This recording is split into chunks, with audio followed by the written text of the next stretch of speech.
indeed considered. I've engaged in the view of from the travel industry, hearing from Julia Lo Bue-Said, who's the CEO of Advantage Travel Partnership. What it does do, Jim, is it straight away gives us a framework which we can now start to plan and understand how travel could resume.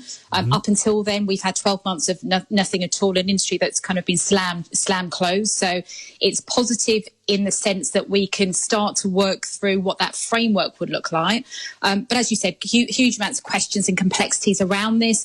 In particular, that the biggest inhibitor for travel really, and that we all get concerned about, is what happens if I am travelling and a country moves into the red list. So clear, publishable data, really transparent requirement is needed to understand what that will entail so that people can plan with confidence, ahead of time. And surely that's going to have ramifications for your travel insurance. It will do, and that's what I'm saying. There's a lot of complexities that need to be understood and worked through. And what we're hoping, what we understand, that a green list, so to speak, won't be published today. From what I've read, it will be published next month. So I think that's the right thing. I think the fact if they were publishing something today, well, travel is still banned until the 17th of May at the earliest. So it wouldn't really be defeating the object, I guess. So I think as we approach the time when travel will resume, being able to have sight of what that list can be, and arguably, if a country is in green, there should be no reason for it to be moving. So I think it will start to give them confidence in terms of what we can plan and look forward to it for the summer months. We're still living right now through this pandemic, and it is ever changing. We've seen that with what's happening in France and in Germany. And when the ministers have been asked the question about whether they're going to go abroad, in general, they're saying it's too soon to even put that marker out there. Yet you pick up any newspaper or look online or on your phone and you see constant adverts, but now the airlines will say, is that bad advice? How can we have the confidence to book a summer holiday when we just discussed we don't know what countries you'll be able to go to? Yeah, I guess are you asking me, is it bad advice from the ministers not to book, or is it bad advice for airlines trying to... The latter. The latter, okay.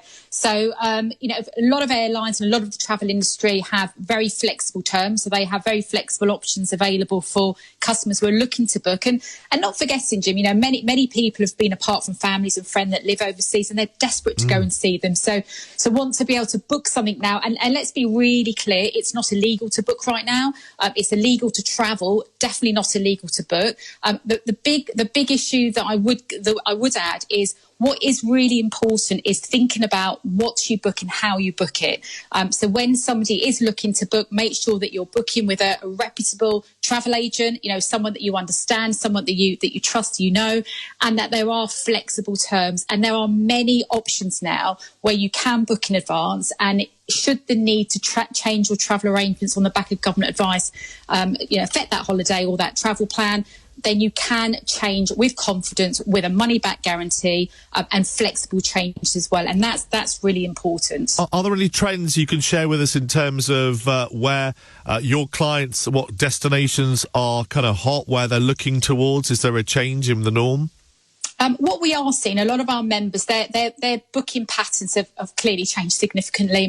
They've not really booked a huge amount for this early summer, late spring. But we are seeing real pent-up demand for September onwards. I am absolutely expecting that once we do get the green light, once we do get further clarity, that we will see late bookings coming through. But a lot of what we're selling is September onwards. And really, really interesting, a lot of forward business for not only next year, but into 2023. Villa holidays, multi-generational families, and bucket list bookings. I think people have just fed up, have saved some money and said, well, actually, that holiday I wanted to take, that was on my bucket list, well, I'm actually going to take it next. That is the CEO of Advantage Travel Partnership, Julia Lo Bue.